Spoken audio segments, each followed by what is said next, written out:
আল্লাহ তাআলা বলেন, ওয়ামিনাল লাইলি ফাতাহাজ্জাদ বিহি নাফিলাতাল লাক, তোমরা রাতের কিছু অংশে অতিরিক্ত দায়িত্ব হিসাবে তাহাজ্জুদের সালাত আদায় করো। এর বিনিময়ে আল্লাহ তাআলা কি দিবেন? আল্লাহ বলতেছেন, আসা আন ইয়াবআসাকা রাব্বুকা মাকামান মাহমুদা, আশা করা যায় তোমার রব তোমাকে প্রশংসিত স্থানে প্রতিষ্ঠিত করবেন।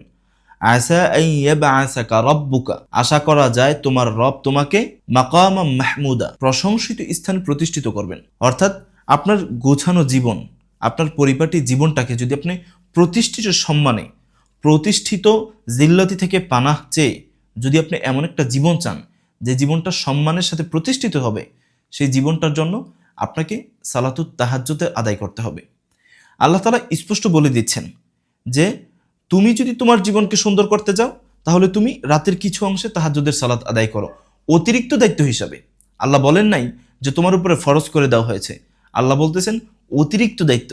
অর্থাৎ আপনার যদি প্রয়োজন হয় আপনি করুন, আপনার যদি প্রয়োজন না হয় আপনার করার কোনো প্রয়োজন নাই।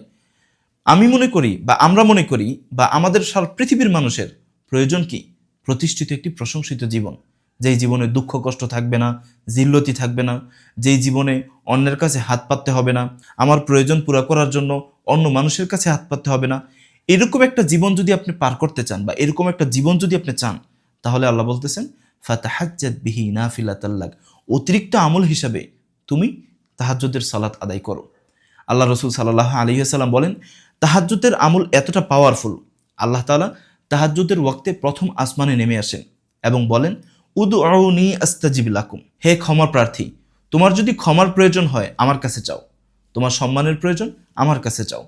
আল্লাহ তাআলা প্রতিটি বান্দার অন্তরে তাওয়াজ্জু দিয়ে প্রতিটি বান্দাকে ডাকতে থাকেন যে তোমার কি প্রয়োজন আমার কাছে চাও। উদউনি আস্তাজিব লাকুম, আমাকে ডাকো, আমি তোমার ডাকে সাড়া দিব।